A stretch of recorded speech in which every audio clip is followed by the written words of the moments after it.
சிவகுமரன், ராமநாதபுரம் பகுதியைச் சேர்ந்தவன். இஸ்லாம் ஒரு இனிய மார்க்கம் என்ற விழா விக்னேஷ் மகாலில் நடைபெறுகிறது. மத நல்லிணக்கம் இன்னும் சீர்குலைந்து விடவில்லை என்பதற்கு இதுவே நல்ல சாட்சி. இந்தியாவில் கிட்டத்தட்ட 1000 வருஷமா இஸ்லாம் மதம் இருந்துட்டு வருது.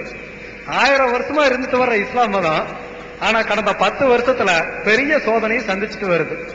இந்த சோதனையை தர்றவங்க மத்த மதத்துக்காரங்க நிச்சயமா கிடையாது. இஸ்லாம் ஒரு அன்பு மார்க்கம் அப்படிங்கறத சரியா புரிஞ்சுக்காத சில இஸ்லாமிய இளைஞர்கள் தான் இதுக்கு காரணம்.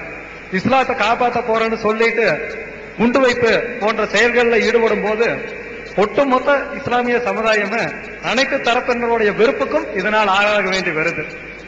பாலஸ்தீனத்துல முஸ்லிம்கள் ஆயுதம் ஏந்தி போராடுறாங்க. இதை என்னால நிச்சயமா புரிஞ்சுக்க முடியுது. அவங்க தரப்புல நியாயங்கள் இருக்கு. ஆனா இந்தியாவில் இதுக்கு நிச்சயமா அவசியமே கிடையாது. நீங்க செய்ய வேண்டியது என்னன்னா, இஸ்லாமிய குழந்தைங்க கிட்ட இஸ்லாம்ங்கிறது ஒரு அன்பு மார்க்கம், இந்தியா நம்ம நாடு அப்படிங்கிற உணர்வை வளர்க்க ஆரம்பிக்கிறதுல அதிக கவனம் செலுத்தணும். இப்படி செய்யும் போது ஒரு 10 வருஷத்துல அந்த குழந்தைகள் பெரியவங்களாகும் போது நிச்சயமா தீவிரவாதத்துக்கு ஆள் கிடைக்காம அது தானாவே ஒளிஞ்சு போயிடும். செய்வீங்களா? கண்டிப்பா செய்வோம், செஞ்சுக்கிட்டு இருக்கிறோம். நாங்க குழந்தைகளுக்கு மட்டும் சொல்லல, இந்த மாதிரி நிகழ்ச்சிகள்லயே மக்களுக்கு நாங்க தேவையான அறிவுரைகளை சொல்றோம். இஸ்லாத்தை நீங்க தப்பா புரிஞ்சுக்கிறாங்கன்னு சொல்றோம்.